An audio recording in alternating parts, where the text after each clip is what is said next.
திருவள்ளூர் மாவட்டம் மீஞ்சூரில் ரேஷன் கடையில் இருந்து பருப்பு மூட்டைகளை கடத்தி பிளாக்கில் விற்க முயன்றதாக சர்ச்சை வீடியோ வெளியாகியுள்ளது.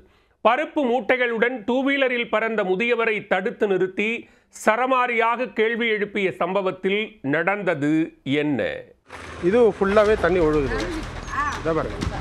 இல்ல அது தவறு இல்ல. இத பாருங்க. இங்க பாருங்க. ஒரு நிமிஷம். இருங்க, நீங்க இதை யாருக்கு எடுத்துட்டு போய் கொடுக்க போறீங்க? எதுக்காகவே இருக்கட்டும். இவ்வளவு பருப்பு நினைச்சா இது யாருக்கு எடுத்து இல்ல இது தனியாவியா ரோட்ல தண்ணி நிக்கிறது எப்படி தெரியாம போச்சு உங்களுக்கு? பொதுமக்களுக்கு கொடுக்கறதுக்கு தண்ணி இருக்குது தெரியாதா? ஐயா இவ்வளவு ரோட்ல தண்ணி இருக்குது தெரியல காட்டுட்டா? வெளியூருக்காருக்கு ரோட்ல தண்ணி இருக்குது தெரியாதா? உங்களுக்கு தெரியாதாங்க ரோட்ல தண்ணி இருக்குது? இவ்வளவு தண்ணி இருக்கிற பருப்பு எடுத்துட்டு போய் நீங்க யாருக்கு கொடுக்க போறீங்க? திருவள்ளூர் மாவட்டம் கேசவபுரம் பகுதிக்கு உட்பட்ட ரேஷன் கடையில் 250 கிலோ எடை கொண்ட துவரம்பருப்பு மூட்டைகளை பெரியவர் ஒருவர் தனது டூ வீலரில் வைத்து எடுத்துச் சென்றுள்ளார்.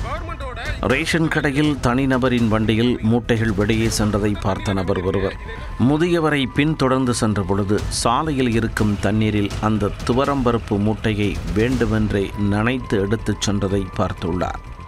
பின்னர் விடாமல் அவரை பின்தொடர்ந்து செல்ல முதியவர் தனது வீட்டருகே வண்டியை நிறுத்தி பருப்பு மூட்டைகளை பதுக்க முயன்றதாக கூறப்படுகிறது. அதை பார்த்ததும் உஷாரான நபர் பருப்பு மூட்டைகளை எங்கே எடுத்துச் செல்கிறீர்கள் என கேள்வி கேட்க முதியவர் அதற்கு முறையாக பதிலளிக்காமல் மழுப்பியதாக கூறப்படுகிறது.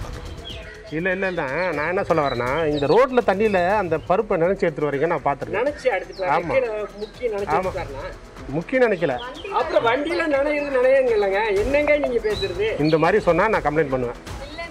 இந்த மாதிரி சொன்னா நான் கம்ப்ளைண்ட் பண்ணுவேன். இந்த மாதிரி பதில் சொன்னா அதுக்கான பலன் வந்து உங்களுக்கு கிடைக்கும். தண்ணி நிக்குது இல்ல இந்த மாதிரி நீங்க சொன்னீங்கன்னா அதுக்கான ஆதாரம் இருக்குது, நான் பலன் உங்களுக்கு கிடைக்கும். சரியா? அப்போது அங்கு வந்த ரேஷன் கடை ஊழியரான பெண் ஒருவர் முதியவரிடம் கேள்வி எழுப்பிய நபரை சமாதானப்படுத்த முயன்றார். பருப்பு மூட்டைகள் ரேஷன் கடைக்குத்தானே எடுத்துச் செல்கிறோம், வேறொன்றுமில்லை என கூறி நைஸாக பேசியுள்ளார். சரி இருக்கட்டும், கடைக்கே போகட்டும், பிறகு ஏன் மூட்டையை ரோட்டு நீரில் நனைத்து ஈரமாக்கி எடுத்துச் செல்கிறீர்கள் என கேட்க இவர்கள் மலுப்பலுடன் பதிலளித்து அங்கிருந்து நழுவ முயன்றனர். தற்பொழுது இச்சம்பவம் பல்வேறு சந்தேகங்களை எழுப்பியுள்ளன. ரேஷன் பருப்பு மூட்டைகளை பிளாக்கில் விற்க முயன்றார்களா, அல்லது ரோட்டு நீரில் நனைத்து பருப்பின் எடையை கூட்டி ரேஷன் கடையில் வைத்து விற்க முயன்றார்களா? இது தொடர்பாக கேசவபுரம் ரேஷன் கடை பொறுப்பு அதிகாரிகள் உரிய விசாரணை நடத்தி நடவடிக்கை எடுக்க வேண்டும் என மக்கள் கோரிக்கை விடுத்துள்ளனர். தவறாமா நீங்க வந்து பொதுமக்களுக்காக போடுற பொருளை வந்து அவர் கேட்கிறாரு, நீங்க என்ன ரோட்ல தண்ணி தான் நாங்க என்ன பண்ணுறது அப்படின்னு என்ன கேட்கிறாரு?